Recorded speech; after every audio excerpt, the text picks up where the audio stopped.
Woman to Fish approach has empowered her clients to transform their fear of digital marketing into true excitement simply through education. When we had our back to school retreat last fall, she was one of the speakers, and we all talked afterwards. We talked about, wow, wasn't she great? We need to get her here back to talk to another audience. And so we are so pleased. Please join me in welcoming Whitney Antwine.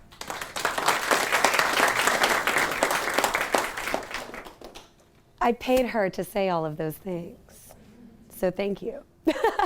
I'm real excited to be here, y'all. I'm Whitney Antwine. I graduated in 2014 and had a little bit of a backwards approach to coming to KU and getting my career started. And, you know, I've never fit a mold, so that's what this is going to be about today. So I kind of made an acronym, of course, about creating your own opportunities, and this is it, your purpose into existence. They always say, if opportunity doesn't knock, open another door. I have a different approach. I say, get out of that damn house and create it yourself, right?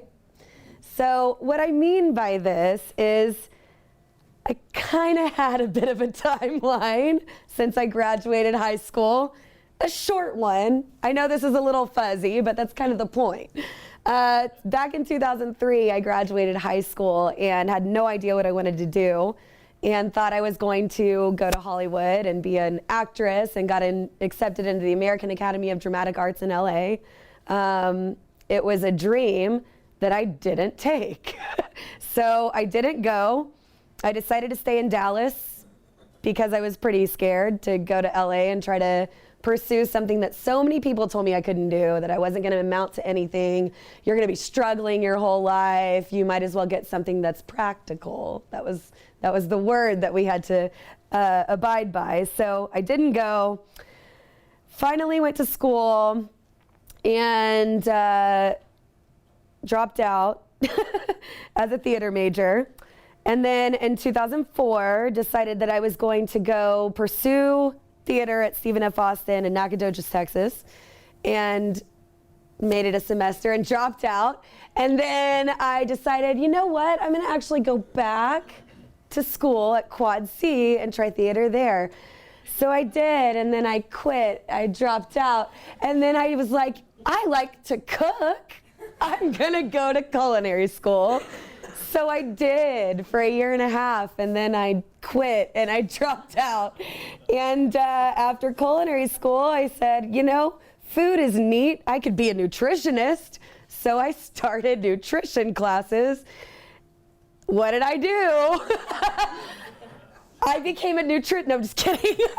I am not an RD. I dropped out again. Y'all, I had no idea what I wanted to do, and I pretty much tried everything, and nothing felt right. And I beat myself up a lot because a lot of my friends actually went off to college right away, did the 4 years, did the dorms, did the fraternities, did the sororities. They had the experience, and I was living vicariously through them because I did not have any of that. I was like, you go to UT? So do I. That was pretty much the closest I got to a college experience. So 2008, awesome time to be employed. And I wish I could say that I lost my job because of the times, but I actually lost my job due to failing a pre-employment screening at a hospital that my mom was a director at, so you can imagine how that went over. I felt really good about myself and decided, you know what, I'm worth nothing. I'm gonna get on Craigslist, I'm gonna find a job, and became a shift manager at Freddy's Frozen Custard. And I was flipping burgers and decided that's not what I wanted to do, so I grabbed a stack of coupons and I took them to the dentist and I took them to the gym where I thought people could really use some custard. And our district manager loved it, and she made me the Texas Field Marketing Manager, created a position for me out of nowhere. So I was like, that's awesome. I'll take over some stores. I'll go do Dallas. I'll do some stores over in Oklahoma City. And you know what? I'm damn good at this. Why don't y'all move me up to corporate in Wichita? So they did.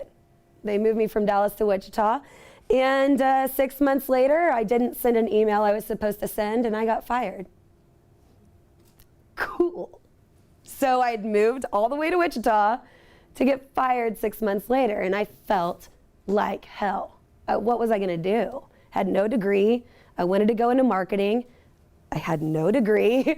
So I had to make a decision. I went back to Starbucks part-time and decided I was going to put myself back in school. So instead of going to be a shocker, I came to be a Jayhawk, and I'm sure glad I did.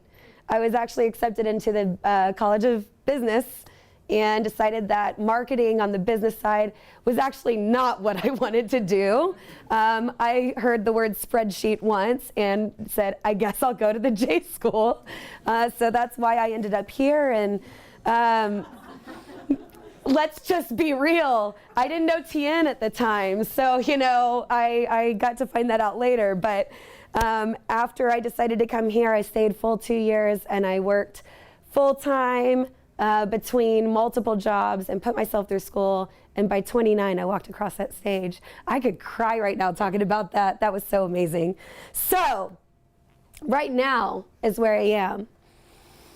I got a job after I graduated in 2014 and decided, okay, I'm just going to go back to Dallas, and I got a job and did really well there, learned all about Google AdWords, and was like, you know what, maybe I am ready for an agency. So I went to an ad agency in downtown Dallas and was very outspoken about how they did things there and what I would change, and kind of learned that I'm a badass and I have a very strong vision, and it needs to be heard.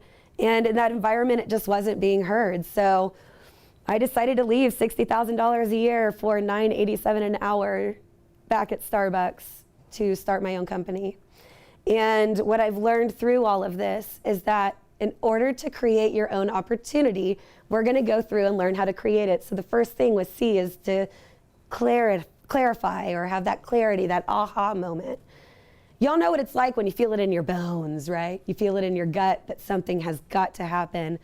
You want ice cream? By God, you're going to have it. It's in your gut and you feel it. So with the clarity aspect, I knew that I didn't fit in a corporate environment, and I wasn't going to fit into a box that all these other people had set up for me. I wasn't going to be a media planner. I wasn't going to be an account executive. And if I was going to be any of those things, I wasn't going to be happy at all. So you have to first have that aha moment and then recognize it. Actually stop yourself and say, oh my God, that was it. That's the light bulb. I need to go through with this. So when we're talking about that recognition, we're talking about your intuition. It's very hippie, okay? But it works, You've got to be in tune with yourself. No one knows you like you, and if you don't want to know yourself, you're never going to make it in your own head. You'll never be happy. You'll never be satisfied.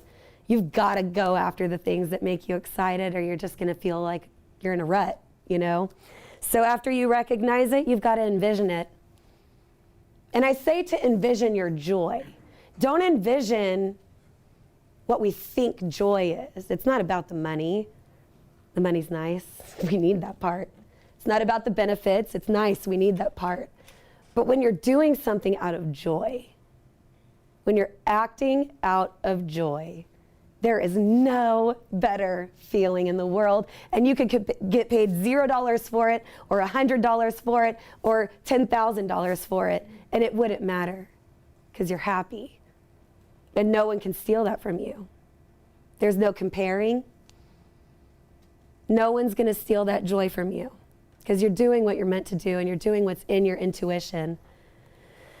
So once we envision that joy, we have to act upon it. And I think this is the hardest part for a lot of us, because we envision that joy and then immediately stop ourselves. We're not worthy of that. I couldn't do that.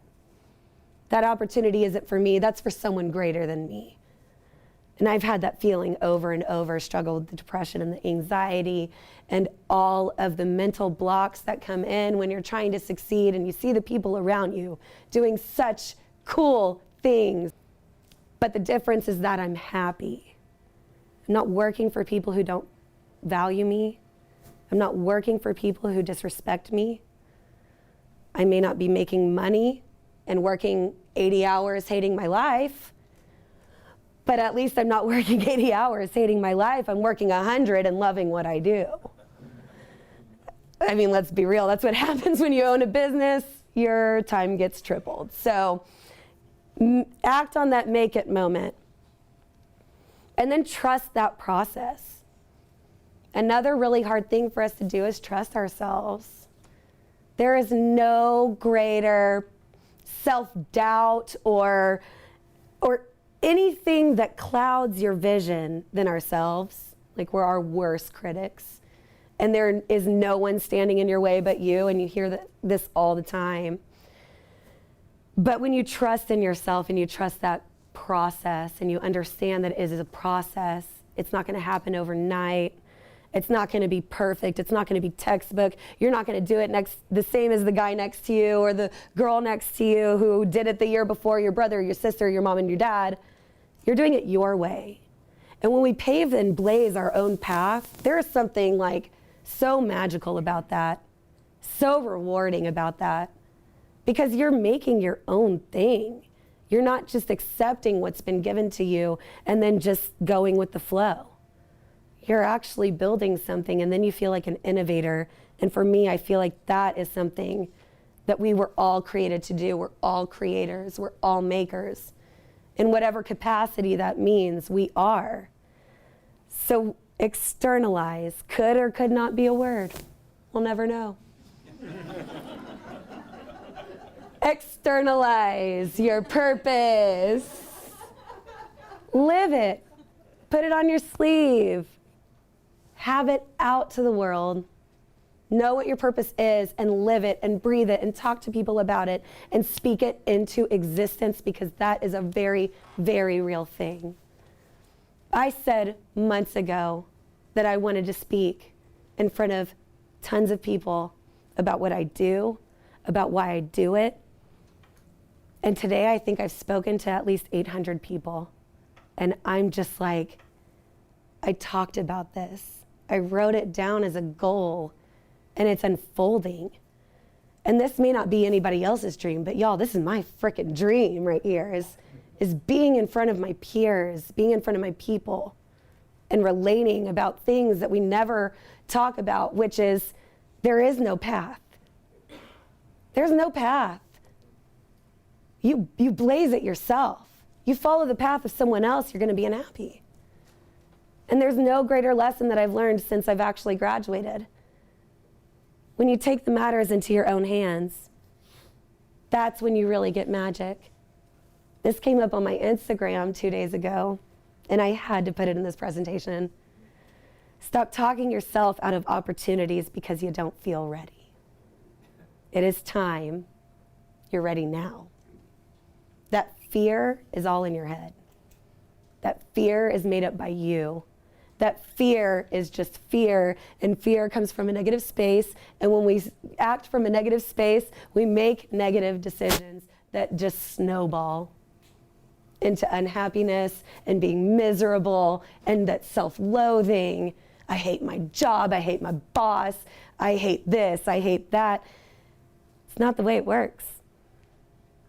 When we act out of joy, when we trust ourselves, we act out what we're envisioning, your joy is only going to follow. That's it.